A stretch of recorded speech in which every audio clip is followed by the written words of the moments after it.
Sector या सरकारी ज़मीन। तो हम इंडस्ट्रियल इस्टेट में अब तक हमने जो ज़मीन ली है वो बोर्ड ऑफ रेवेन्यू से ली है, उनसे निकाल के दी और हमने उसकी पेमेंट की है। लेकिन सर इसके अंदर मैं इजाफा करना चाहता हूँ और हाउस को मैं इल्म में लाना चाहता हूँ कि कुछ जगहें ऐसी हैं कि जहाँ हमारा इंडस्ट्रियल यूनिट एस्टेट मौजूद है और वो पूरा ऑक्यूपाई पूरा फुल हो चुका है और उसको एक्सटेंशन के लिए अगर हमें कोई ज़मीन मिल रही है तो वो 2 किलोमीटर दूर मिल रही है, जिसे हम फेज़ 2 कह देते हैं, फेज़ 3 कर देते हैं। तो मेरी तजवीज़ ये थी कि हम जल्द अज जल्द अपने इन इंडस्ट्रियल इस्टेट को जो आसपास की ज़मीनें हैं वो लेकर उसके अंदर मर्ज कर दें। क्यों कि अभी जो कुछ भी हमारे पास मौजूद है उस पर बहुत सारी ज़मीनें खाली पड़ी हैं, इसमें कोई शक नहीं।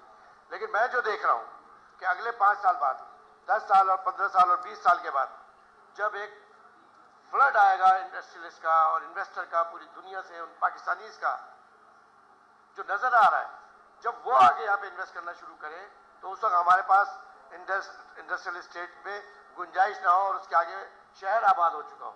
लिहाजा मैंने ये इंस्ट्रक्शन दी है कि इसको एग्जामिन करें कि वो तमाम प्लाट्स, बड़ी ज़मीनें जो किसी भी इंडस्ट्रियल स्मॉल या साइड लिमिटेड के से लगी हुई हैं, अगर वो वहाँ से ख़रीदी जा सकती है तो वो भी ख़रीद लें ताकि हम अपने इंडस्ट्रियल स्टेट्स को बढ़ा सकें। चलो, ये तो आप रूरल एरियाज़ की बात कर रहे हैं कि जी रेवेन्यू से लेते हैं या प्राइवेट पार्टी से लेते हैं और फिर सारे इंफ्रास्ट्रक्चर भी अवेलेबल करके देते हैं, बिजली, पानी, गैस, रोड, सब कुछ। यहाँ कराची में भी ऐसे ही होता है कि यहाँ पे भी ऐसे ही है सर। ये तो चूंकि डेवलप हुआ है, इसमें बड़ी परेशानी तो अपनी जगह है, लेकिन इंटीरियर को हमने ज़्यादा फोकस किया है। आप सर ये देखें कि नवाबशाह, सखर, लाड़काना, इस पर एकड़ जो कास्ट है वो हमने रखी है 45,000 रुपये और उसके अंदर भी हमने एक कंडीशन लगा दी है, उसके अंदर भी हमने ये फैसिलिटेट किया है कि आप 45,000 पूरे नहीं दे सकते, आप आधे दे दें, बाकी इंस्टॉलमेंट पे दे दें। लेकिन कराची में साइड सुपर हाईवे पे जो ज़मीन है वो वहाँ पे 30 लाख रुपए एकड़ और कराची साइड के ऊपर 60 लाख रुपए एकड़ रखी हुई है। तो इस तरह हैदराबाद से आगे जितनी भी इंडस्ट्रियल स्टेट्स हैं और अभी जो लाड़काना का एक बहुत बड़ा प्रोजेक्ट आ रहा है 500 एकड़ का, वहाँ पर भी हमने उसकी जो प्राइस फिक्स की है वो 45,000 रुपये, जो बिल्कुल एक टोकन मनी है।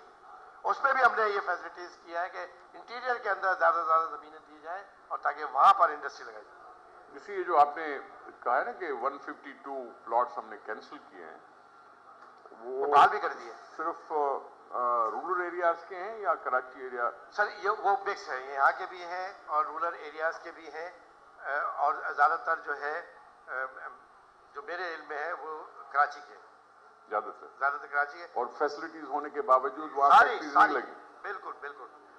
लेकिन सर उनको फिर हमने मौका दिया है, हम फिर मौका दे रहे हैं। हमने दिया है जो अंडरटेकिंग लिए कि भाई आपने 2 साल 3 साल तो हो गए, आपको 2 साल का टाइम पूरा हो गया, 6 महीने में ये ठीक कर ले। सर एक बात इजाफा और कर दूं मैं, बड़ी इंपॉर्टेंट बात अच्छा हुआ, लास्ट बोर्ड मीटिंग जो हुई थी उसमें फिर ये सूरत हाल रखी गई थी कि कुरानदाजी की गई थी और नुसरत साहबा भी मौजूद थी, एक जगह हमने कुरानदाजी की थी।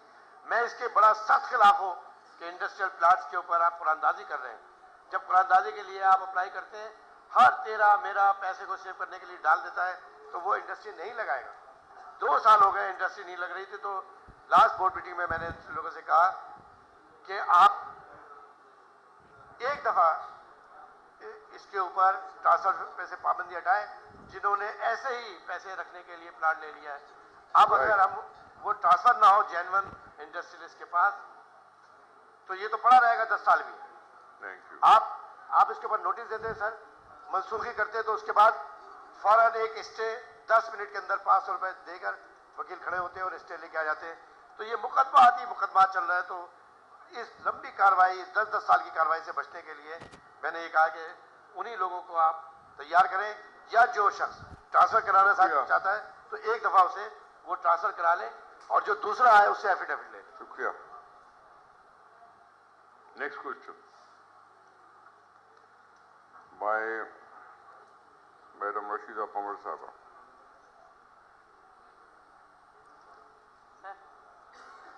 On her behalf. On her behalf, question number? 5140. All right, the answer is given. Please, you have a supplementary? Yes. Sir मेरा ऑनरेबल मिनिस्टर साहब से सवाल है कि इन्होंने सिंध स्मॉल इंडस्ट्रीज कॉरपोरेशन ने 1982-83 में दादू में एक SIA को तरक्की देकर 45 प्लाट तैयार किए थे। तो उनमें से 3 जो है वो उन्होंने अलाट किए हैं, मेसर्स न्यू मेरान फ्लोर मिल, पाकिस्तान दाल मिल, मेसर्स सुमराज चावल मिल। मेरा सवाल ये है कि बाकी जो 42 प्लाट्स हैं वो अलाट किए गए हैं या नहीं? देखिए, ये जो 82 और 83 में ये दादू में जो इंडस्ट्रियल एस्टेट कायम की गई थी, उसमें ये 3 प्लाट की जिसकी डिटेल मांगी गई थी वो हमने इसमें दिए हैं। बाकी जो प्लाट्स हैं वो अभी हमने अलाट नहीं किए हैं, लेकिन वो सारे प्रोसेस के अंदर मौजूद हैं। मैंने बड़ी सख्ती के साथ इस सेंस में बात कर रहा हूँ, सख्ती कि जिसने लगाना है वो आगे प्रूफ कर दे कि मैंने लगाना है इसको, हम उसको दे देंगे। चैम्बर ऑफ कॉमर्स को बीच में डालें। चैम्बर ऑफ कॉमर्स जो है उसकी रिकमेंडेशन हो कि भाई ये इंडस्ट्रियलिस्ट जो है ये बिल्कुल आकर 100% लगाएगा तो हम उसको दे देंगे। हमने, आपने जो हमसे हमारे बारे में पूछा था तो हमने बताया कि 3 प्लाट जो है, लेकिन इसके अलावा जो प्लाट है वो 82-83 के बाद भी फौरन अलाट हो चुके थे। हमने जो अलाट मजीद किए 3 प्लाट को किए, वो वहाँ के जो इंडस्ट्रियल एस्टेट है वो सब प्लाट लिए जा चुके हैं। सर मेरा दूसरा सप्लीमेंट जी। सर मैं ऑनरेबल मिनिस्टर साहब से ये पूछूंगी कि ये जो उन्होंने यूनिट का नाम दिया है, प्लाट नंबर, लेकिन जगह का पता नहीं है कि कौन से डिस्ट्रिक्ट में दिया है। आया ये दादू में दिया है या किसी और डिस्ट्रिक्ट में? ये जिला दादू की बात है, जिला दादू ही है।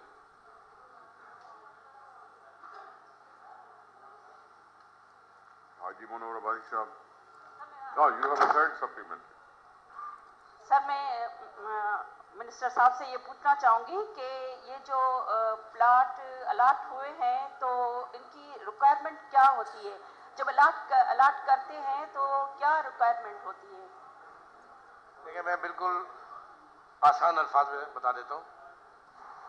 MD के नाम एक दरखास्त, शनाख्ती कार्ड की कापी, और जो उस प्लाट को जिस पर्पस के लिए, जिस सनद के लिए आपने लगाना है, छोटी हो या बड़ी हो, उसके लिए वो दरखास्त दी जाती है। उसके साथ बैंक की डिटेल्स होती हैं कि आया ये जो इंडस्ट्रियल प्लाट लेने आया है वो इंडस्ट्री लगाएगा भी नहीं लगाएगा। तो सिंपल ये प्रोसीजर हमने बहुत आसान रखा हुआ है। बस शर्त ये है कि वो किसी तरह भी ये प्रूव कर दे, थ्रू बैंक कर दे, या ये बताए कि उसकी पहले भी कोई इंडस्ट्री है वो, या कोई नया बनना चाहता है, वो आगे से ये मुतमईन कर दे कि हमने यहाँ पर इंडस्ट्रियल प्लाट लगाना है। तो एक एप्लीकेशन सादी सी MD के नाम, उसके साथ सपोर्टिंग, और अगर कोई लेटर पैड यानी कोई ऐसा फर्द है जो अपने नाम से कोई ऑर्गेनाइजेशन चला रहा है तो वो अपने नाम के साथ उसके डॉक्यूमेंट ला के दे दे, तो 1 दिन के अंदर उसको हम ऑफर लेटर दे देते हैं। Thank you. हाजी साहब। सर वज़ीर साहब से मेरी ये गुजारिश है सर कि इन्होंने 45 प्लाट जो हैं वो 1982-83 में डेवलप किए हैं सर। जो यहाँ जवाब आया है कि ये जो प्लाट डेवलप किए गए थे वो 1982 और 83 में डेवलप किए गए थे। तो माशाल्लाह आज कोई मेरे ख्याल में 30 साल के करीब हो गए हैं जिसको प्लाट को डेवलप किए हुए।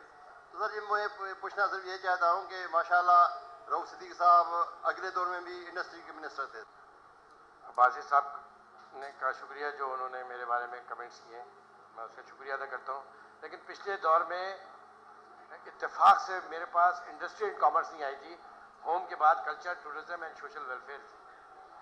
लेकिन इस 3 वर्षों में मैंने इंटीरियर में रूरल एरियाज, इंटीरियर नहीं। हाँ, रूरल एरियाज में, दही इलाकों के अंदर मैंने बड़ी कोशिश की। मैं सऊदी अरब से भी सऊदी इन्वेस्टर को लेके आया कि आप यहाँ पर डेट प्रोसेसिंग प्लांट लगाएं, खैरपुर के अंदर, सक्खर के अंदर लगाएं, दादू के अंदर लगाएं, और हर किस्म की जमानत मैंने उनको दी कि आके वहां पे लगाएं। मैं तो ये कह रहा हूँ, बार बार कह रहा हूँ कि इंटीरियर में जो लगाने के लिए, इंडस्ट्री लगाने के लिए आ रहा है, उसे रूरल एरिया में उसे कोई परेशानी नहीं होगी।